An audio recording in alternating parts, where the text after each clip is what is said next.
Hello friends, मेरे YouTube channel में आपका स्वागत है। और जैसा कि आज हम स्टार्ट करने जा रहे हैं प्लेटफॉर्म सीरीज़ का पार्ट 1। और इसमें हम देखेंगे पदार्थ के वर्गीकरण से रिलेटेड कुछ क्वेश्चंस जो कि आगामी प्रतियोगी परीक्षा के लिए महत्वपूर्ण है। तो हम स्टार्ट करते हैं। फर्स्ट क्वेश्चन, जल का शुद्धतम रूप है। इसका आंसर है वर्षा का जल। जल का शुद्धतम रूप वर्षा का जल है। इससे रिलेटेड हम कुछ फैक्ट्स देखते हैं। समुद्री जल का पीएच मान 7.5 टू 8.4 के बीच में होता है। वर्षा की बूंदों के गोलाकार होने का कारण पृष्ठ तनाव है। पृष्ठ तनाव का एसआई मात्रक न्यूटन पर मीटर होता है। नेक्स्ट क्वेश्चन, वायु के नमूने में क्या होता है?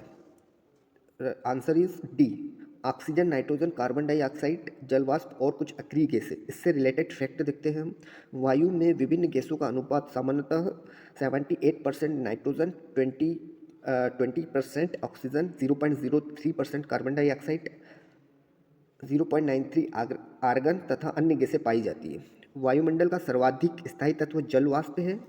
रेडान छोड़कर सभी अक्रिय गैसें वायुमंडल में पाई जाती है। अक्रिय गैस को नोबल गैस भी कहा जाता है। इसमें 6 प्राकृतिक अक्रिय गैसें होती है। हाल ही में नई अक्रिय गैस ऑर्गेनेशन की खोज की गई है, जिसमें अक्रिय गैसों की संख्या 7 हो गई है। ऑर्गेनेशन की परमाणु संख्या 118 है। नेक्स्ट, वायु में विभिन्न गैसों का अनुपात क्या है?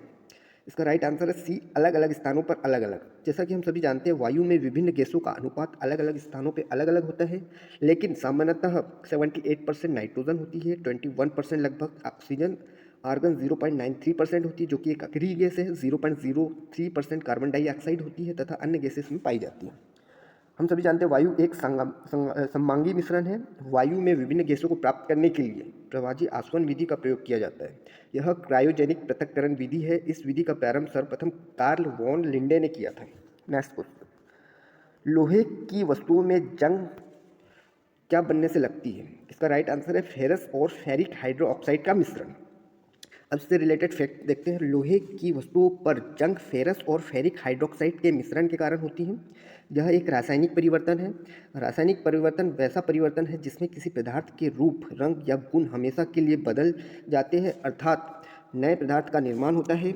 एग्जाम्पल, दूध से दही बनना, मोमबत्ती का जलना, लोहे में जंग लगना, ये रासायनिक परिवर्तन का एग्जाम्पल है। ठीक है। नेक्स्ट, लोहे इससे रिलेटेड फैक्ट देखते हैं। लोहे में जंग लगना ऑक्सीकरण की क्रिया है। जंग का सामान्यतः सूत्र वेरी इंपॉर्टेंट Fe2O3X होता है, और जहां पर X इक्वल टू अणुओं की संख्या है। जंग लगने के मुख्यतः 2 कारण होते हैं, ऑक्सीजन की उपस्थिति और दूसरा कारण जो होता है नमी की उपस्थिति। लोहे में जंग लगने से इसका वजन बढ़ता है और जंग से बचाने के लिए इस पर जस्ते का लेप किया जाता है, जिसे हम गैल्वेनीकरण प्रोसेस कहते हैं या जस्तीकरण कहते हैं। ठीक है। वायु में नाइट्रोजन का क्या महत्व है? Right answer is B, oxygen को तनु करता है जो कि अन्यथा शुद्ध अवस्था में अत्यंत क्रियाशील होती है। इससे रिलेटेड फैक्ट देखते हैं हम। नाइट्रोजन गैस का उपयोग बिजली के बल्बों में किया जाता है, वायुयान के टायरों में, तथा नाइट्रोजन का प्रयोग प्रशीतक के रूप में किया जाता है। भोज्य पदार्थ को जमाने में निम्न ताप पर शल्य चिकित्सा करने के लिए किया जाता है। पौधों में नाइट्रोजन का अच्छा स्रोत यूरिया है। यूरिया में 46% नाइट्रोजन की मात्रा होती है। यूरिया पहला कार्बनिक पदार्थ है जिसे प्रयोगशाला में बनाया गया था। यूरिया का सूत्र जो है इंपॉर्टेंट है। इसका सूत्र होता है NH2CO है। ठीक है। और मनुष्य का शरीर भी 3% नाइट्रोजन से बना होता है, जो कि इंपॉर्टेंट है। नाइट्रोजन प्रोटीन के प्रमुख घटक होते हैं। नाइट्रोजन प्रोटीन के प्रमुख घटक है। ठीक है। नेक्स्ट, जंग लगे हुए लोहे का वजन बिना जंग लगे हुए लोहे से क्या होता है? इसका राइट आंसर कुछ अधिक। जंग लगे हुए लोहे का वजन बिना जंग लगे हुए लोहे से कुछ अधिक होता है। लोहे में जंग लगने से इसका वजन बढ़ जाता है। लोहे पर जंग लगना एक रासायनिक परिवर्तन है। लोहे में जंग लगना ऑक्सीकरण अभिक्रिया है। जंग का सामान्यतः सूत्र, ये इंपॉर्टेंट फॉर्मूला है। जंग का जो रासायनिक सूत्र है Fe2O3H2O होता है। Fe2O3H2O होता है। नेक्स्ट, परम शून्य ताप क्या है? राइट आंसर सैद्धांतिक रूप से न्यूनतम संभवतः तापमान। इससे रिलेटेड फैक्ट देखते हैं हम। सैद्धांतिक रूप से न्यूनतम संभवतः तापमान को परम शून्य तापमान कहा जाता है, एब्सोल्यूट टेम्परेचर। तापमान मापने का वह पैमाना जिसमें -273 डिग्री सेल्सियस को शून्य माना जाता है, परम ताप पैमाना कहलाता है। इस तापमान पर गैसों का सभी गुणधर्म समाप्त हो जाता है। गैस का आयतन भी शून्य हो जाता है। और परम शून्य ताप की संकल्पना विलियम थॉमसन, जो कि लॉर्ड केल्विन के नाम से जाने जाते हैं, ने दिया था। और ताप का एसआई मात्रक केल्विन होता है। नेक्स्ट, लोहे के पाइप को संक्षारण से बचाने के लिए उसके ऊपर लोहे के पाइपों को संक्षारण से बचाने के लिए उसके ऊपर जस्ते की परत चढ़ाई जाती है। इस प्रक्रिया को हम गैल्वेनीकरण कहते हैं। लोहे के पाइपों को संक्षारण से बचाने के लिए इसके ऊपर जस्ते की परत चढ़ाई जाती है। इस प्रक्रिया को गैल्वेनीकरण या जस्तीकरण कहते हैं। इससे नेक्स्ट जो एक प्रोसेस है विद्युत लेपन। निम्न कोटि की धातु को सुरक्षित रखने या उसको आकर्षक बनाने के लिए उस पर एक उच्च कोटि की धातु की एक पतली परत चढ़ाने की क्रिया को विद्युत लेपन कहते हैं। वल्कनीकरण, प्राकृतिक रबर में सल्फर मिश्रित कर कठोर करने की प्रक्रिया को वल्कनीकरण कहते हैं। तापानुशीतन, धातु कर्म में एक ऊष्मा उपचार है जिसमें क्रांतिक ताप से अधिक ताप पर किसी वस्तु को गर्म किया जाता है, तत्पश्चात किसी निश्चित ताप पर बनाए रखते हैं तथा अंत में ठंडा किया जाता है। इससे धातु की तन्यता बढ़ जाती है तथा कठोरता घट जाती है। ये तापानुशीतन प्रोसेस वेरी इंपॉर्टेंट है, जिसमें इस प्रोसेस का यूज़ हम करते हैं धातु की तन्यता बढ़ाने के लिए और कठोरता घटाने के लिए। नेक्स्ट, रासायनिक रूप में शुष्क हिम है। आंसर इज बी, ठोस कार्बन डाइऑक्साइड। रासायनिक रूप में शुष्क हिम ठोस कार्बन डाइऑक्साइड को कहा जाता है। शुष्क बर्फ का प्रयोग रेफ्रिजरेटर में किया जाता है। कार्बन डाइऑक्साइड गैस को 78 डिग्री सेल्सियस पर ठोस में बदल दिया जाता है, इसे शुष्क बर्फ कहते हैं। शुष्क बर्फ अध्रुवीय अणु है जिसका द्विध्रुव आघूर्ण शून्य होता है। ठोस कार्बन डाइऑक्साइड के अणुओं के बीच में अंतर आणविक वंडर वाल बल कार्य करता है। शुष्क बर्फ का घनत्व 1.4 to 1.6 ग्राम पर सेंटीमीटर क्यूब होता है। शुष्क बर्फ का उपयोग फ्रोजेन खाद्य पदार्थों को लंबे समय तक सुरक्षित रखने में करते हैं। शुष्क बर्फ के संबंध में सर्वप्रथम फ्रेंच वैज्ञानिक थिलो रियर ने बताया था। ठीक है, वेरी इंपॉर्टेंट साइंटिस्ट है थिलो रियर, जिसने शुष्क बर्फ के संबंध में सर्वप्रथम बताया था। नेक्स्ट, जल आपूर्ति के लिए जल का शोधन निम्नलिखित प्रक्रिया से होता है। आंसर जो राइट आंसर है क्लोरीनीकरण।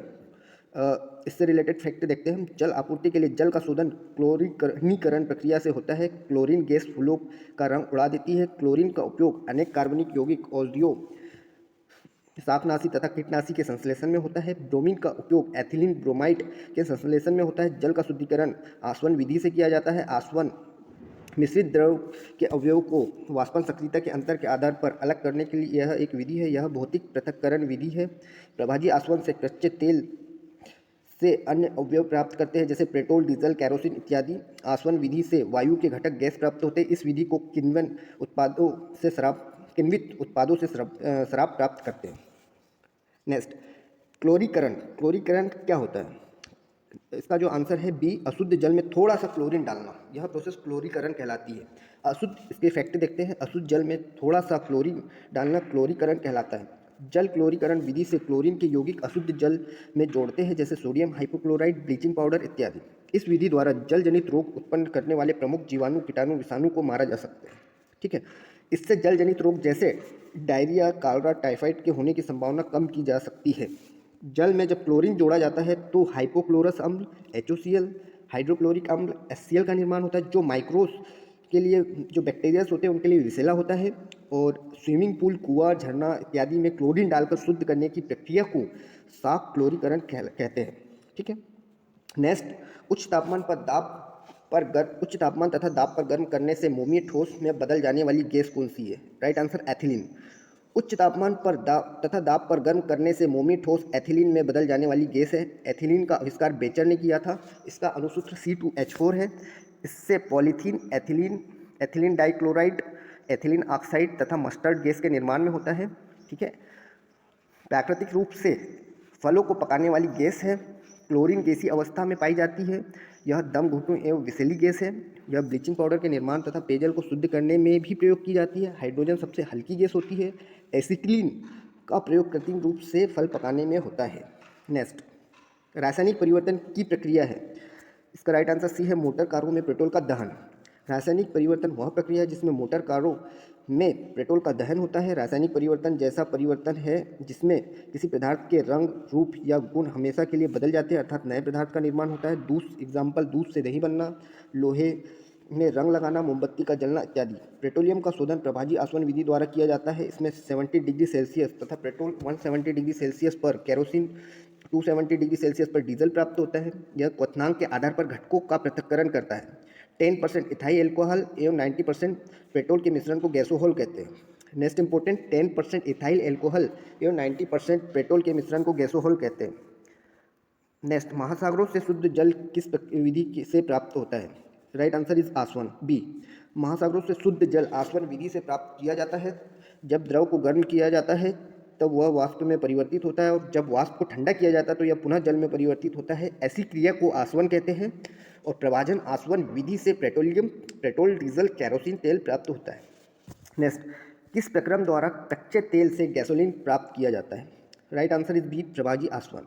प्रभाजी आसवन विधि द्वारा कच्चे तेल से गैसोलीन प्राप्त किया जाता है। गैसोलीन की सामान्यतः भाषा में पेट्रोल भी कहते हैं। गैसोलीन को सामान्यतः भाषा में पेट्रोल भी कहते हैं। यह C4 to C20 hydrocarbon C12 hydrocarbon का मिश्रण है। स्पार्क ज्वलन इंजन में नियंत्रित प्रक्रिया द्वारा गैसोलीन का ज्वलन डिफ्लेग्रेशन कहलाता है। गैसोलीन की गुणवत्ता ऑक्टेन संख्या द्वारा निर्धारित की जाती है। ऑक्टेन रेटिंग का मापन 2,2,4 ट्राइमिथाइल पेंटेन तथा एन हेप्टेन के अपेक्षित मिश्रण के आधार पर किया जाता है। नेक्स्ट, तापमान के केल्विन पैमाने पर जल का क्वथनांक होता है। Right answer is C, 373 degree kelvin. इसमें इससे जो इम्पोर्टेंट पॉइंट है वो देखते हैं हम। दाब बढ़ाने पर जल का बॉइलिंग पॉइंट बढ़ जाता है, और प्रेशर कुकर में जल का बॉइलिंग पॉइंट 120 डिग्री सेल्सियस हो जाता है, और जल में अशुद्धि मिलाने पर उसका बॉइलिंग पॉइंट बढ़ जाता है। केल्विन पैमाने पर के लिखते हैं। पहले सेल्सियस पैमाने को सेंटीग्रेड पैमाना कहा जाता था। केल्विन में व्यक्त ताप में डिग्री नहीं लिखा जाता। पारा तापमापी लगभग 39 डिग्री सेल्सियस से 357 डिग्री सेल्सियस तक के ताप मापने के लिए प्रयुक्त होता है। सूर्य का तापमान लगभग 6000 डिग्री सेल्सियस होता है। पूर्व विकिरण उच्च तापमापी से दूर स्थित वस्तु के ताप को मापा जा सकता है। ये नेक्स्ट इंपॉर्टेंट पॉइंट है। पूर्व विकिरण उच्च तापमापी से दूर स्थित वस्तु के ताप को मापा जा सकता है। नेक्स्ट, बारूद निम्नलिखित का मिश्रण है। सी, नाइटर सल्फर व काठ कोयला। बारूद नाइटर सल्फर व काठ कोयला का मिश्रण है। सामान्यतः बारूद का निर्माण रोजर बैंकन ने 1242 में किया था। यह हल्का विस्फोटक होता है। यह पोटेशियम या सोडियम नाइट्रेट, चारकोल और सल्फर का 15:3:2 अनुपात में मिश्रण होता है। TNT को ट्राई नाइट्रोटोल्यूइन कहते हैं। यह एक प्रभावी विस्फोटक है। इसका रासायनिक सूत्र C6H2NO3 3CH3 है। इसका निर्माण सर्वप्रथम जूलियस विल ब्रॉन्ड ने किया था। RDX की भी प्रबल विस्फोटक है। यह नाइट्राइएमाइड है। इसका सूत्र O2NHCH23 है। इसे प्लास्टिक विस्फोटक भी कहते हैं। ये क्वेश्चन पूछ सकते हैं आपसे, प्लास्टिक विस्फोटक कौन सा होता है? तो RDX को हम प्लास्टिक विस्फोटक भी कहते हैं। इसका प्रयोग द्वितीय विश्व युद्ध में दोनों ओर से किया गया था। RDX में तापमान एवं आग की गति को बढ़ाने के लिए एल्युमिनियम चूर्ण को मिलाते हैं।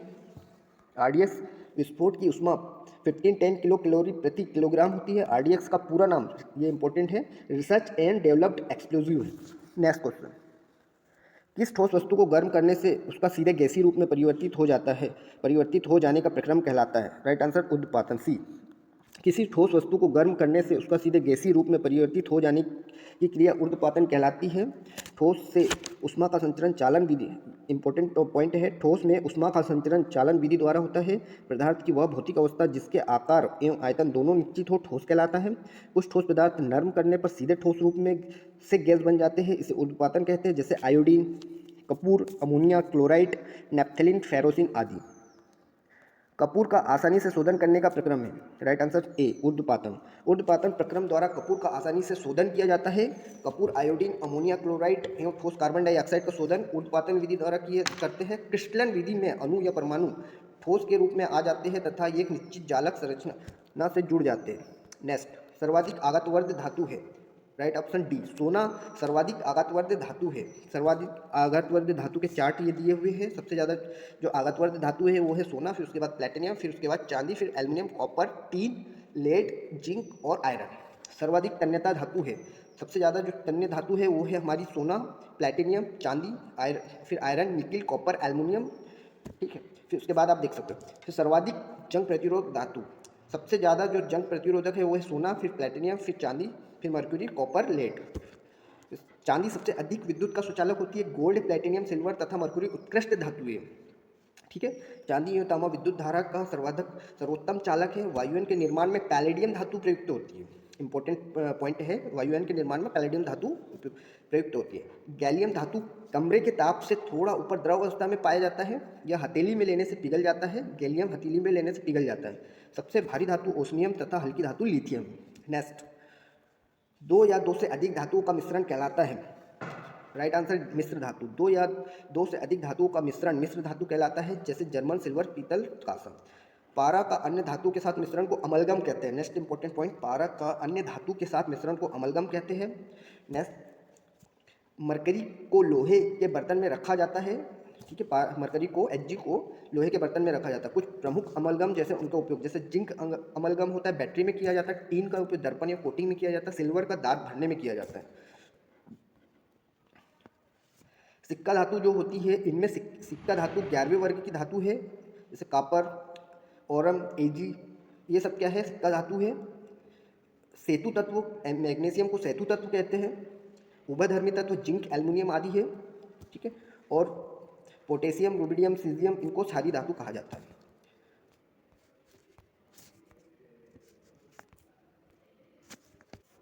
एक रासायनिक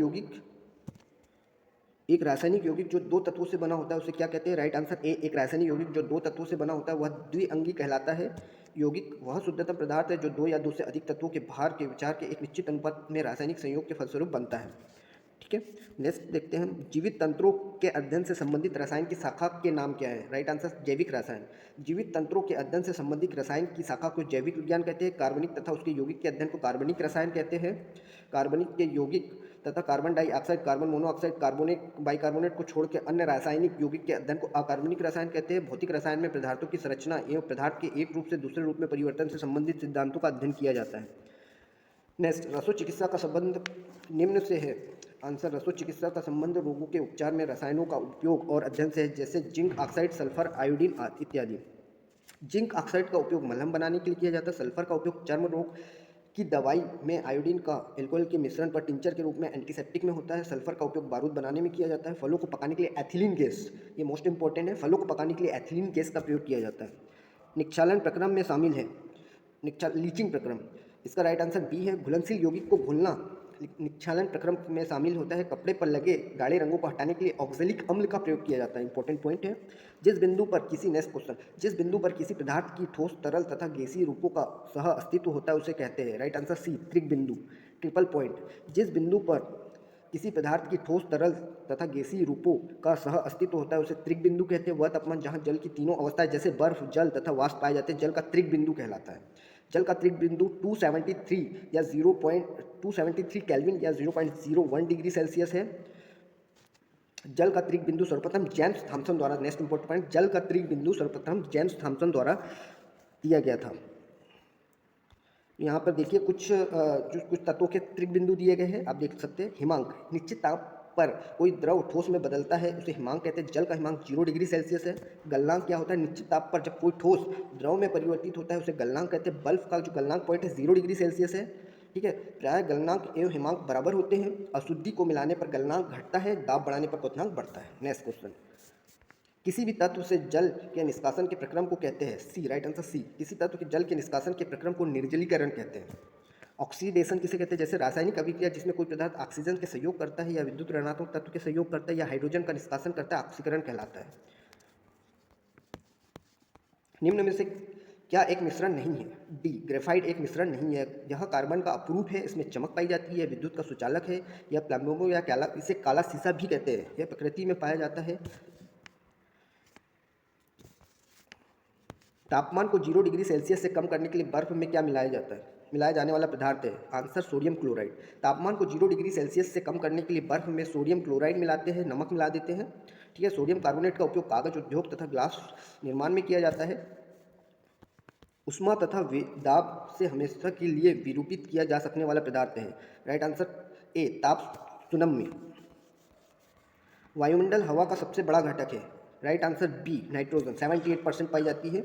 इसका जो नेक्स्ट इंपॉर्टेंट पॉइंट है, वायुमंडल का द्रव्यमान 5.15 × 10⁻80 kg है, जिसका 3/4 11 किलोमीटर की ऊंचाई तक सतह से स्थित है। वायुमंडल विज्ञान के अध्ययन को एरोलॉजी कहते हैं। नेक्स्ट, मिश्रण के घटकों के क्वथनांकों की भिन्नता का उपयोग करते हुए किस मिश्रण के घटकों को अलग करने की प्रक्रिया निम्नलिखित है? सी, राइट आंसर सी, प्रभाजी आसवन। निम्नलिखित में से कौन सा गुण धर्म ठोस, द्रव एवं गैस के लिए भिन्न है? राइट आंसर अणुओं की गति। अणुओं की गति ठोस, द्रव एवं गैसों के लिए भिन्न है। ठोस पदार्थ में अणुओं की गति सर्वाधिक कम होती है, जबकि गैस में सर्वाधिक ज़्यादा होती है। हाइड्रोजन गैस सामान्यतः तैयार की जा सकती है। राइट आंसर डी, तनुकृत H2SO4 के साथ शुद्ध जस्ते की अभिक्रिया द्वारा। तापमान को कितना कम कर देने से सभी गैस शून्य आयतन घेरेगी? सी -273 डिग्री सेल्सियस तापमान पर सभी गैस का आयतन शून्य हो जाता है। परम शून्य ताप, इसे परम शून्य ताप कहते हैं। जल का आयतन 4 डिग्री सेल्सियस पर न्यूनतम की घनत्व अधिकतम होता है। जल 100 डिग्री सेल्सियस पर उबलता है। वायु की संगठक गैसें सामान्यतः होती है। ए नाइट्रोजन और ऑक्सीजन। तो ठीक है, आज हम इतने ही क्वेश्चन देखते हैं, फिर नेक्स्ट वीडियो में इसके आगे देखेंगे। धन्यवाद। अगर मेरा चैनल आपको पसंद आया है तो इसे सब्सक्राइब करें, लाइक करें और शेयर करें। धन्यवाद।